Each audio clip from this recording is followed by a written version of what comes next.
RC 28, we do have 7 classroom teachers added as part of reopening. We have covered 4 of those 7 with transfers that have been approved by the board. We have part-time custodians for district cleaning. That's a negative variance of $128,000. LPNs were added to assist in the isolation room. That's a negative variance of $238,000. 4 campus monitors were added due to COVID, so that is a negative variance of $109,000.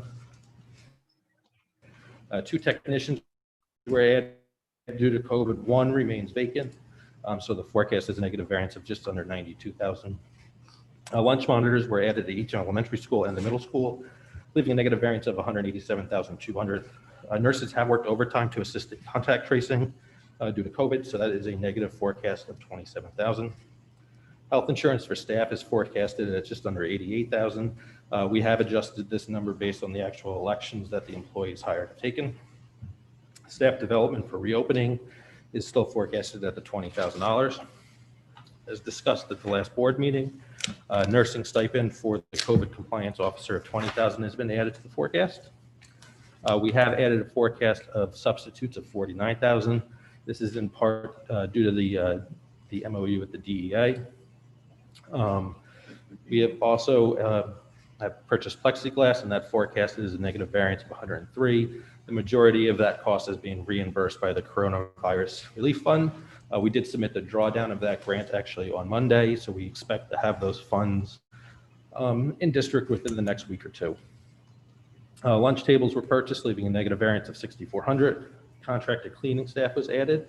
The middle school and high school during the week at $115,000. Contracted cleaning at the weekends for $251,000. We have purchased PPE such as face masks, gowns, gloves, shields, face shields. Negative forecast of $81,000. Custodial supplies such as disinfectant, microfiber rags, soap. We are forecasting $120,000 for the year. The HVAC system did have an independent evaluation, which is about $11,000. We did have to add additional police services at Oxford and middle school due to traffic concerns. In total, this has been just shy of $34,000. All the schools have Connex boxes for storage to remove classroom items, furniture to allow for social distancing. The tents have been rented at the high school for $3,500. Exhaust fans have been surveyed and repaired for about $47,000. Elementary libraries have had air conditioning units added for those spaces have been turned into learning spaces. The internet speed was upgraded to accommodate the number of devices. This is about $33,000. Document cameras, Chromebook covers, ViewSonics and devices have been added, so that's about $121,000. We did purchase Zoom. It's about $32,000. Materials for additional sections that were added, $69,000. We did include in this forecast updated numbers from the YMCA for boys swimming and then gymnastics. So swimming is $67,860 and then gymnastics at $19,000. And then similar to previous months, the cost to sanitize the buses at a little over $8,800.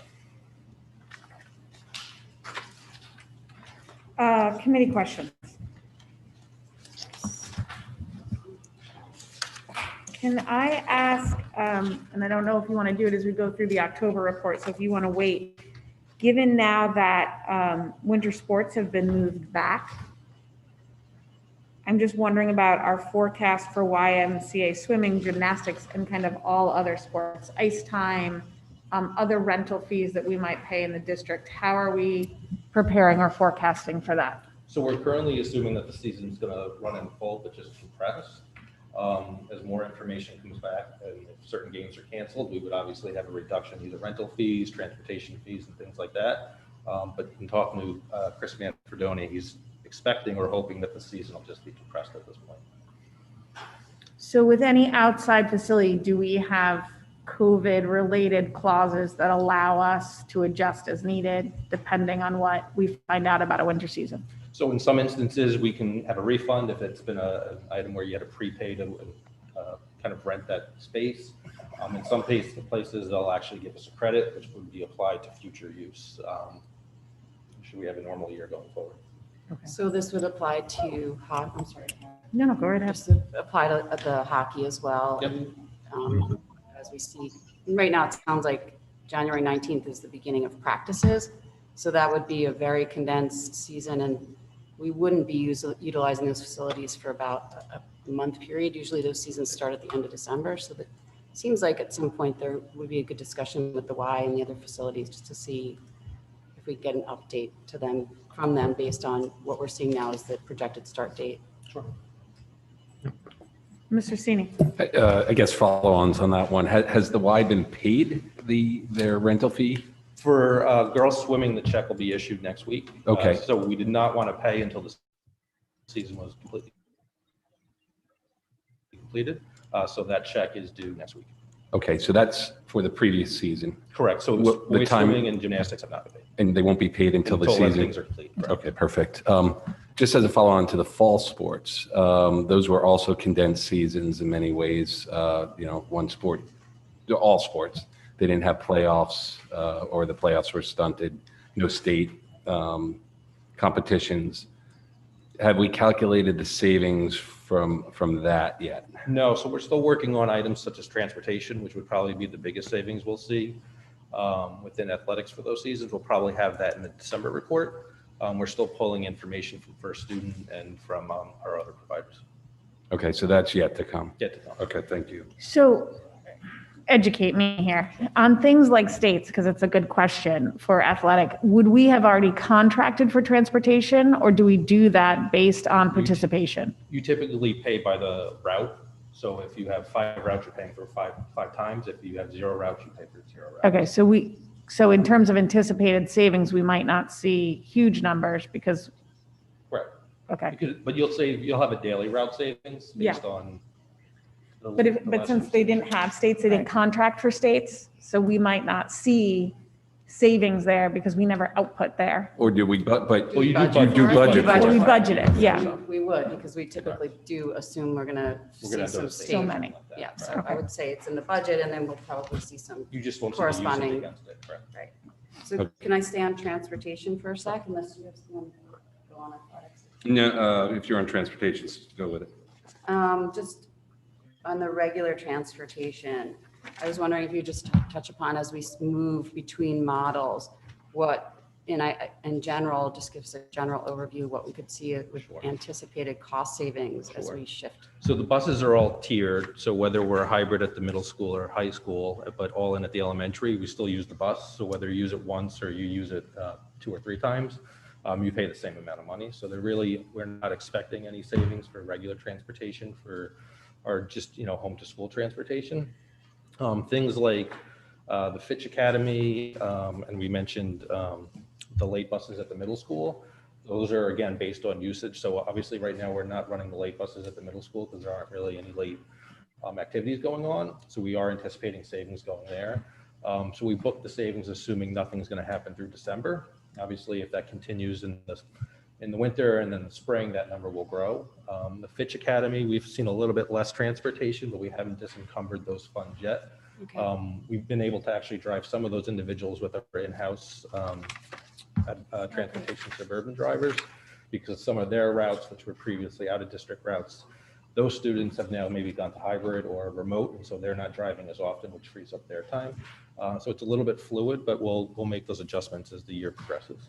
So even if we move to a fully remote model, we're still basically, well, I guess would we be in the same situation that we were in the spring? Let's hope we don't go to there, but. So if schools, let's say, were to shut down and we were to go fully remote, we would have to negotiate with First Student in terms of any reduction we would see in the daily rate. Okay. Thank you. Question? Yeah, I just have a question about the police services that were added at Ox and middle school. It's my understanding that traffic is still pretty terrible. Are those police expenses one and done? Are we continuing to hire police? What's the thought process? So they don't feel they can be there every day of the school year. It is definitely a strain on the police force. So really it's what we use through October. We have not really anticipated having them going forward. Obviously, if it continues to deteriorate or get worse and we have to bring them in, we might see it go up a little bit, but it's just through October expenses. Maybe that's something we could cover at the board from a policy level, just in terms of what mitigation tactics that they've used from a policy perspective. Sarah, may I? Yeah, Dr. Adley. Yeah, good morning, everyone. Nice to see you. Thank you. So I've been in close contact, obviously, with Chief Anderson, and it seems that, of course, the hybrid model will help a little bit, but it seems that at a middle school, at least from his perspective and a little bit from our perspective, that things have settled down a wee bit better, and that's also the case to some degree or to a greater degree also at Axe Ridge. So I think we've made some progress there, but anyway, it's just a perspective. So if we see a need again, my question would be, and Duke, it's good to hear that you're having conversations with the town. My question would be kind of looking at how we can solve this as a group, both traffic-wise and expense-wise, because I wouldn't want to hit an education budget around traffic if we could avoid it, and work as an overall group to, how do we utilize our services? Those roads, part of the problem, I think, is you're looking at a state road and you're also looking at a heavily trafficked road to transportation. So the schools are certainly a major contributor to, but there's other people on that road. So maybe if we can work as a group to keep expenses low or shared or in the best interest of everybody, if we have to continue anything going forward. I'm not sure. Maybe we could talk to the new policy chair, what policy we would enact, but I think Duke and the board could decide if there's a role there. Yeah, I mean, I think it's a board discussion. I mean, is there a way that I remember in planning and zoning, we used to mitigate traffic by staggering pickups and drop-offs. So is there a policy that as a board, and again, we're off base here discussing it. Yeah.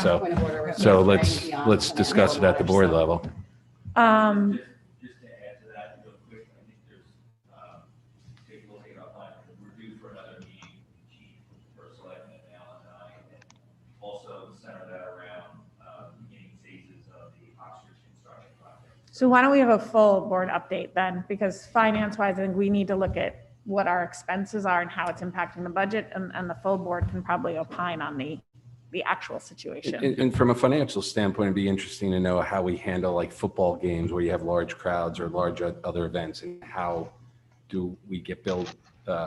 Is there additional expense associated with that overtime that goes to the district or the town? And again, you don't have to answer it now, but let's try to keep the policy, to your point, consistent with what we do. So the police department does bill us for every use of officer in the district. Yeah, and we have accounts that cover it for extracurricular activities from a budgeting standpoint. If the board wants to look at something broader, let's do that as a full group. Cool. That's a good idea. Any other questions? Just to add on that, obviously, if there's a non-financial way to solve the issue, honestly, Middlesex traffic is quite good right now because we're in hybrid model, but we're still dealing with Ox Ridge and those issues. But if there's any way to solve the problem without using money, I'm all for that. I just wanted to go to RC 24. We're seeing some positive, I guess more specifically with the tuition public schools and tuition private schools. So that's going to be reflected it could be reflected in our calculation for ECR, and that would be adjusted accordingly. And I'm guessing that you've already done that. Yep. So in the forecast that you see for excess costs, we are forecasting 2.2, so about $100,000 less than budget. Part of that is the less expenditures in tuition and really transportation. Part of that is the lower reimbursement rate, but as we mentioned at the last meeting, the benefit is now our 4.5 multiple is lower than forecasted. So the lower 4.5 multiple coupled with the lower reimbursement rate are almost a wash, not quite. But the reduction in reimbursement is really due to those reduction in expenses that you're saying. So so we don't get specific into student placement, but we're seeing our students, just their PPTs happened and their IEPs are changing and their placements are changing because of that, or is it more COVID driven? So some of it is their placements are changing. Some placements have closed compared to previous years, so they've gotten new placements. Okay. And then that obviously also impacts transportation depending on where you're going, if it's closer or further away. Rich, could you just make sure I'm getting feedback of people not being able to hear us? Oh, sure. Thank you. And just an FYI, I've gotten feedback. I checked in the first 10 minutes of the meeting, we were on mute. Oh, So people are asking for a little bit of a recap from the first 10 minutes of the meeting, just FYI. Can we stay on RC 24 for a moment? Your speech therapist,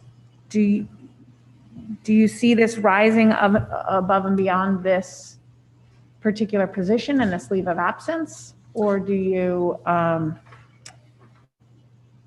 So the individual here is not going to be here for the duration of the school year, so that is the savings for the full year salary.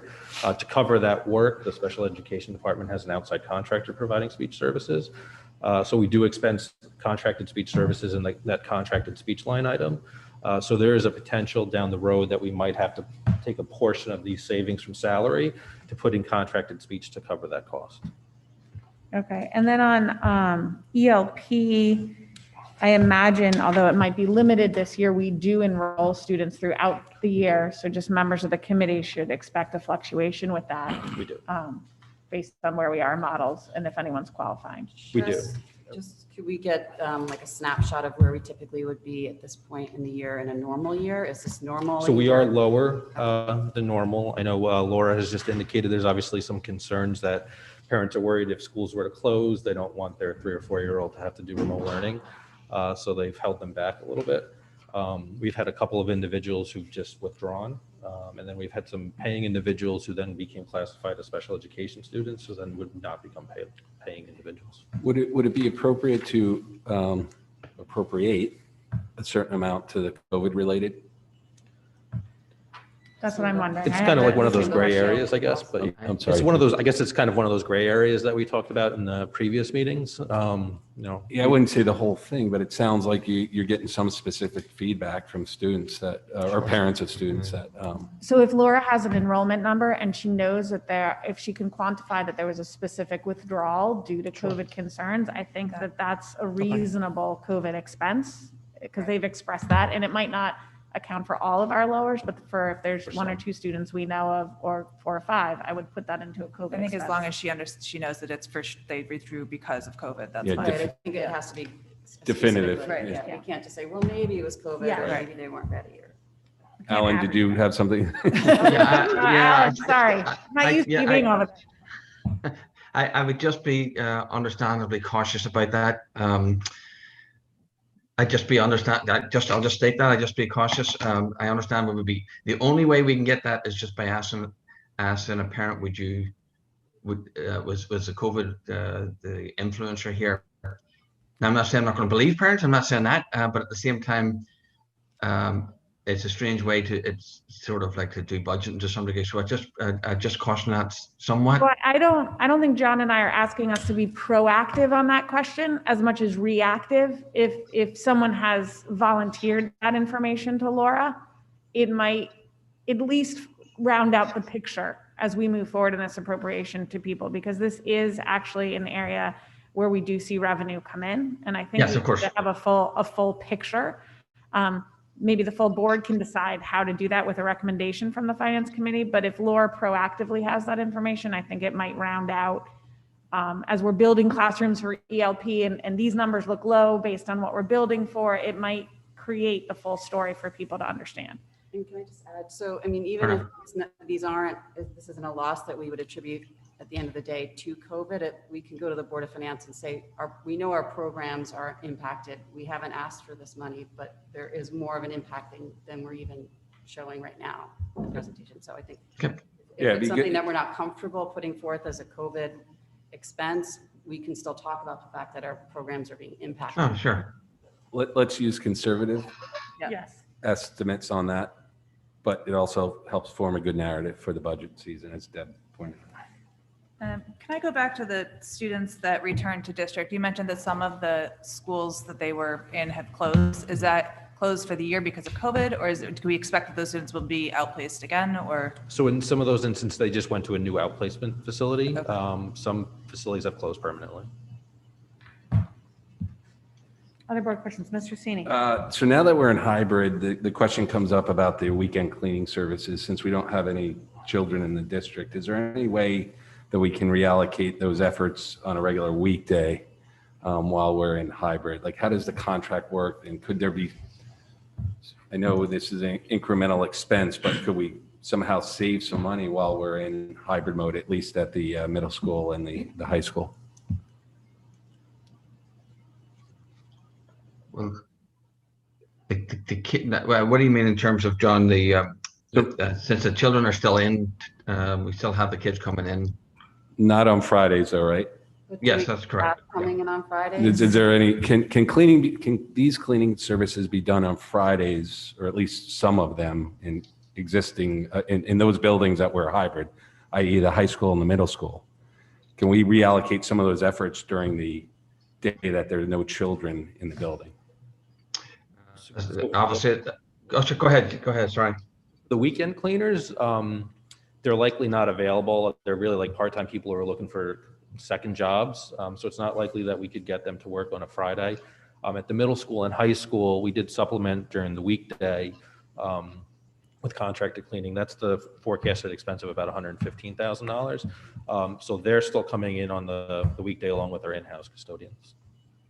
So the weekend cleaning services that we outline are only done at the elementary schools? No, so they're done at all 7. So you could theoretically cancel the weekend cleaning on Saturdays for the middle school and high school to see a savings, but you couldn't use those people to clean on the weekday. Okay, so I guess that's a question now that we're in hybrid, is can we reallocate those efforts at the high school and middle school while we are hybrid? Potentially, yes. Okay. So my concern might be maybe to see how long we last in this model or need to transition to another model before we do it, considering we've just got into Understood. this. So maybe we watch it and then keep an eye about what changes we might need to make, depending on what model we either move to, stay in, go back or forward to, for lack of a better use of the spectrum this way. What kind of time frame would we? I think we have to look at a recommendation, but I mean, we've been in for less than a week. So I think before we start playing around, I mean, my idea for the committee to consider before I make a recommendation to the board is we need to be in it longer and see how long we stay in it and see the need. I think my concern is we keep seeing cases each day. So I think our staff probably wants the confidence that these buildings are as clean as possible. So I would give it more than a week. Yeah, But less than a year? Yeah. I'm not That's trying not to, a great. again, just to be clear, I'm not trying to lessen the cleaning intensity, but given that we now have a day without students in 2 of our largest, facilities, at some point in the future, could we kind of reallocate those efforts and save some money on the incremental expenses that we spent for cleaning? It sounds like the answer is yes, but it's not quite the right time to do that. So just to go a little deeper on that question, if we were to transition cleaning from Saturday to Friday, imagine it the same group. I mean, I'm not concerned necessarily about who's doing it. Is that a savings or is that just a transfer of schedule? So we pay by the weekend. So obviously, if we're not going to do it one weekend, we would not pay for the weekend of that building. The individuals who are currently working on during the week, including our contracted cleaners, would just be your expense, and they would just focus on cleaning like they normally do during the week. I mean, the benefit on the Friday is it's obviously easier to clean when nobody's in the building as opposed to when you have students and staff all in the building. Yeah. So just to follow up, the terms of the contract are flexible enough so that we can do that. We can call them up that week and say, hey, we don't need you this weekend.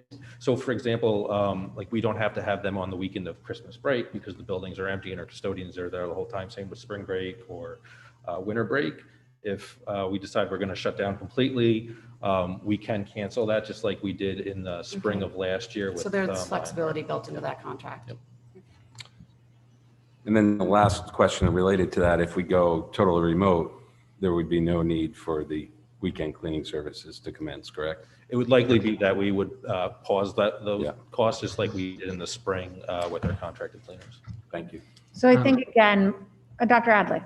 Yes, Madam Chair. I think it by the board meeting on Tuesday, we could give you a good sense of a transitional time and an operational sense of how that works. Just so as anyway, I think by Tuesday we can give you a better sense of that. I just sort of like administratively to make sure that we're covering our bases and planned accordingly.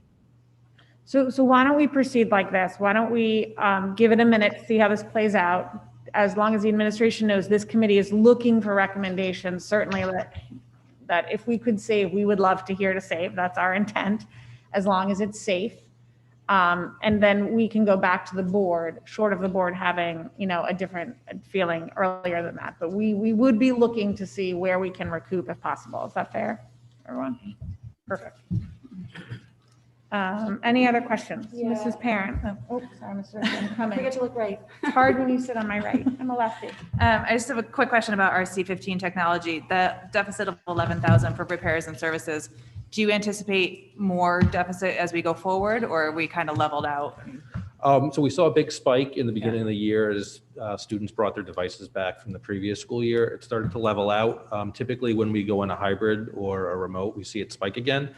So the reason we're forecasting that deficit is really the middle school, because it's Chromebooks, not so much iPads, is middle school obviously is back in hybrid. We've used probably 70% of the transfer that we brought forward in the last month already. So that's why we're forecasting that additional expense. Mrs. Ritchie? So I just wanted to, for RC18 staff turnover, you gave a good description, but I always like to get a little reminder of how this was working. So maybe you could just give us a brief overview of where we started with the budget and where we are right now. Sure. And why. So RC18 books the credit in the budget, which is the savings. We never post an expenditure against it. So at the beginning of the year, when you hire all your new staff, we allocate the savings from that credit to whatever RC that staff is in, whether it's the high school or the middle school or any of the elementaries. Sometimes you end up hiring more expensive. Sometimes you will end up hiring much less expensive. So we take an estimate that a staff member is going to turn over from an average of an MA18 to an MA10. It also somewhat includes non-certified staff. The saving is obviously a lot less because they don't have steps. So in the case of this, what you'll see is instead of a credit budget, you actually now see a positive budget in that line item because it's the excess over the credit. So we budgeted about $560,000 as the credit to start the year. So once we allocate those savings throughout all the individual RCs, you see that zeroed out. If you've exceeded that credit, now you have a positive budget in that account, which basically becomes available funds to use for a transfer for a shortfall or for a COVID expenditure or whatever it might be. Not all the teachers, obviously, if you're just talking about teachers, resign before the start of school year. So it is something that fluctuates. And it can go up during the year if we get more. It could go down if we get more teachers maybe who resign, but you replace them at a higher level expenditure. Okay. So it's still in flux at this point in time, but what we're seeing is potential. There's been more movement in terms of staffing, and that's probably related to COVID. I would say we did get probably 5 or 6 individuals who left, right before the school started, and I would think that's while we probably can't prove it, it's likely that's because of COVID. Okay. Thank you. Sorry, I have Mr. one. Sini. This is an overall kind of observation as I go through this. And again, you guys have been great in terms of breaking out, delineating COVID related, non-COVID, and really appreciate that. So as we go forward though, I also see and we kind of touched upon this, as we forecast savings, the puts and the takes, some things are being forecasted through December, right? And then some things are annualized. And so I think it's going to be important going forward to understand, especially as we start discussing our appropriation requests, how much, where should we stop these forecasts or in terms of timing, or where can we elongate a few of these? So it's just a broad perspective, but maybe as we continue to think and produce this list, and if there are any other line items, because it's interesting, month after month, line items are emerging to have been impacted on a COVID basis, and you guys are discovering more. So I don't know if that can be done going forward, showing us semi-annual kind of forecast versus annual. Sure. Other questions? Did we just want to, because the public couldn't hear the first 10 minutes? I mean, basically, wasn't it just Rich going through the RCs? Yeah, Mr. Rudel went through the memo dated November 11th, 2020, the fiscal year 21 financial report through October. So we went through if that report. People can reference that. It'll be posted on the website. So if they want to go through, it's basically the first 10 minutes is all you missed. Basically read. Yeah. And almost verbatim. So you can just review that and you'll know what we said. Moving on. We'll go on to the reopening of schools projected expenditures. So as we mentioned, we have projected expenditures in the operating budget of just under 2.5 million. There are transfers being proposed to bring that down by 49,378. So that would bring it down to 2,447,939. We did break it down in the categories that we've been using before. So staffing is about 1.5 million. At the previous board meeting, transfers were approved to bring that down a little over 300,000. Facility costs in total are about 1.2 million, though about 389,000 are funded through grants. Those are primarily plexiglass partitions and the hand washing stations. As I mentioned earlier during the report, we did draw down on the Coronavirus Relief Fund grant, which was the $347,000 grant this past Monday. We expect those funds in district probably by next week, if not the end of the month. That would mean that both the Coronavirus Relief Fund and the ESSER grant would have been received in full. Technology, total spending is about 280,000, though 92,000 of that has been reimbursed by grants. Athletics is the large increase, and we have in the PowerPoint that we can go through the bridge between last month and this month, and that is the addition of YMCA, gymnastics, and boys swimming. Transportation is the cleaning of the buses, and the materials has stayed relatively flat. And those are the additional materials for the class sections that were added, and then some music materials as well. So overall, we are forecasting, if the transfers are approved, reopening expenditures of about $2.4 million. Questions, Mr. Sini? So this is the first time, at least that I'm aware, that we've quantified the value of the use of Y facilities. And I understand in the past it was almost through a informal barter system, if there's a way to put it. So I guess from an accounting perspective, now that we have a value attributed, would you or would the administration be willing to look into maybe accounting for this more in a definitive way going forward? Because in a way, they've also defined the value of our gymnasiums. So I don't know if you have initial reactions to that, either of you, but I think it goes down that we can actually now account for it, that we have a fair value. Well, yeah, the answer to that would be yes, we can. And we'd have to delineate those expenses to the YMCA. In general, I think we feel that they may have to pay, well, they'll have more of an expense than we have, essentially. So they would wind up, I mean, if we had a more formal agreement with them, they would wind up paying us Correct. at the end of the day based on facilities usage Correct. in a Yes. normal year. Yes. I mean, this is sort of a handshake agreement, so I'm just a little concerned as we start to quantify things going forward. I think the full board would have to opine on that. Yeah.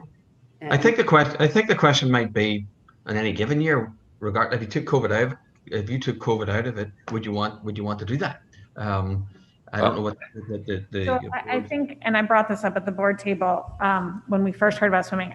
I agree with Mr. Sini.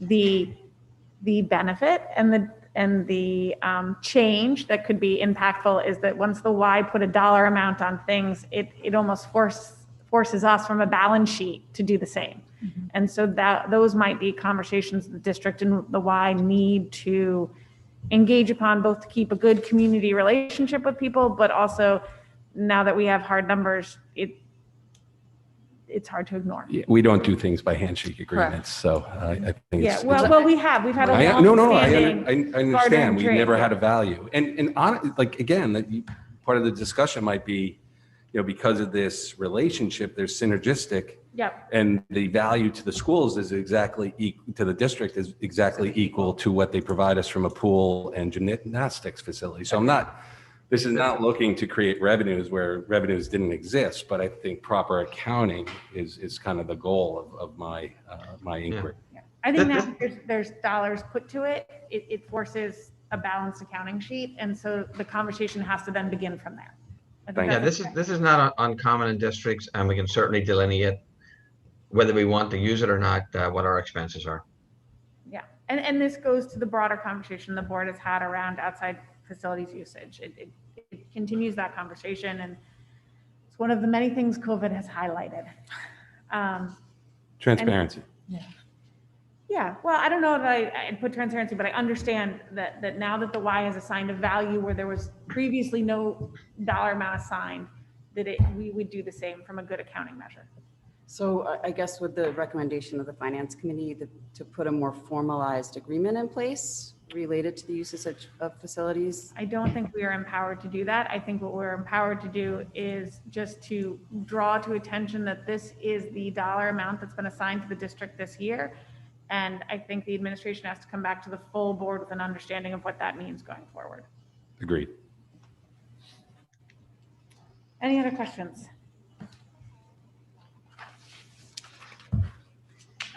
Yeah, I mean, I do, but I'm still stuck on the why thing. I think if we're going to go down that path and we're going to start talking numbers and numbers are out there, I'm just a little concerned about that. I'm just going to flag that, but we can move on.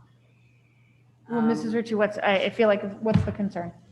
If we're going to start talking dollars, then it's not within the purview of the finance committee, but perhaps the district needs to contemplate a more formalized agreement with the Y. Well, so I would agree that that's beyond our scope again today. I think what we're looking for is to now understand the numbers and how it would affect the budget going forward. And so there is work for the administration and the board to do with the Y to get a full understanding. And accounting policy, too. I don't think it's a policy. I'm sorry, the way we account. I didn't mean that. Policy. Further questions, Mrs. Ritchie? Well, in your memorandum, you go through the timing and I think it's appropriate to touch on this right now, the timing for an appropriation. And I just want to get an understanding. You would be looking at the January 26th meeting for the Board of Education to have the board approve a specific dollar amount to request as an appropriation. So I think our recommendation would be at that January 26th meeting to bring forward a recommendation on what to request as a supplemental appropriation to the Board of Ed, and then have the Board of Ed vote on that amount. And then if the board does approve it, then the next steps would be to go to the Board of Finance and then the RTM. And that gives the administration in your office enough time to compile, refine, and then is this something that the committee will review and then full board clearly has got to review? I think that is the decision of the full board. Okay, so we would have the November financial report done by then, and then the December financial report. So we would effectively have half the year of actuals in the books, and then we'd have a better understanding probably in that time frame of what's going to happen in that January to June. Some of those items that we mentioned where we're only forecasting through December, we'll probably have a decision as to what we're going to do, whether it's renting our buildings or things like that. So that might either free up some money or obviously take some money away. and do you envision going through basically almost every line item of the budget, how it's impacted? But I guess you're doing that now. Yeah. Okay, thanks. So just to back into that, would we I believe the board meets on January 12th, will we have some sort of, I don't think we should throw it into one meeting. I'm wondering if, just out of curiosity, at the January 12th meeting, will we have some sort of like preliminary number to look at and contemplate and discuss before we make a final So do you decision? mean our meeting or the board meeting? The Board of Ed. So the Board of Ed agenda item needs to be decided by the super and the chair.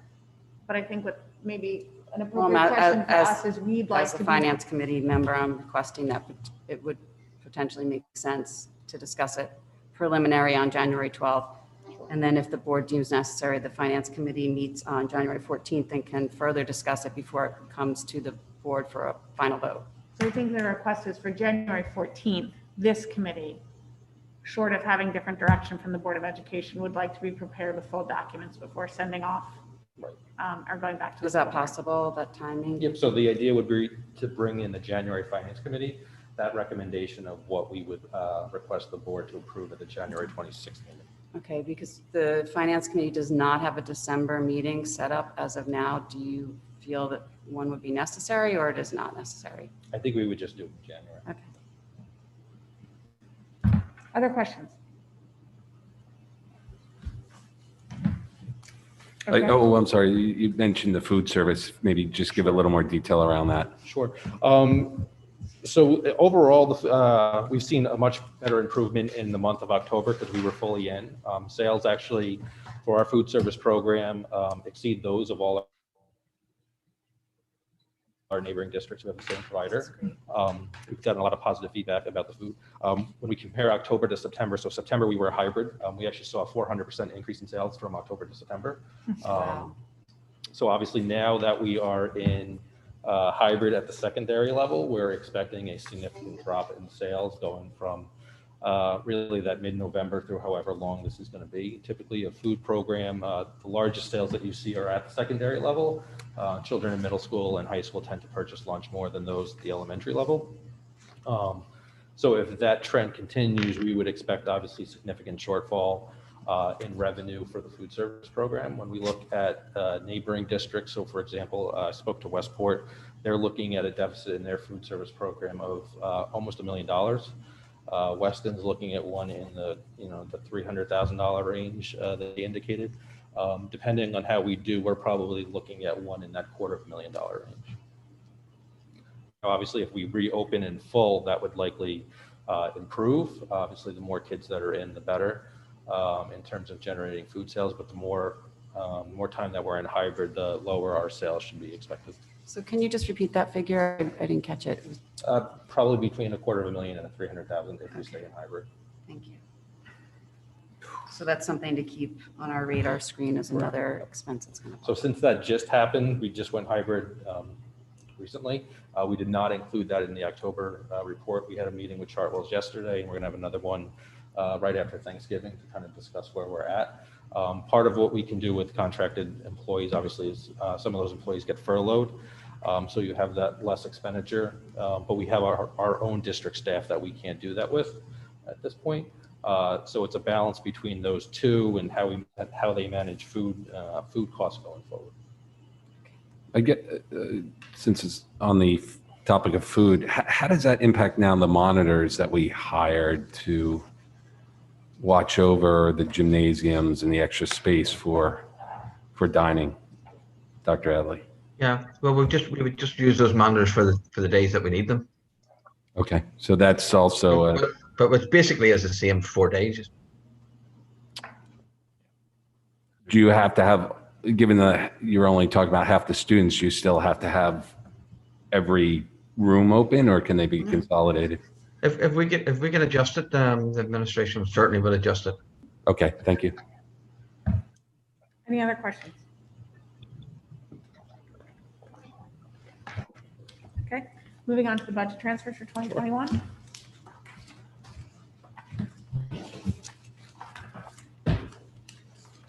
So we do have 5 transfers, 4 of which are COVID related, one of which is not. The first one is for $6,295 to cover music materials that were purchased related to COVID. We are recommending taking that from the savings related to music transportation.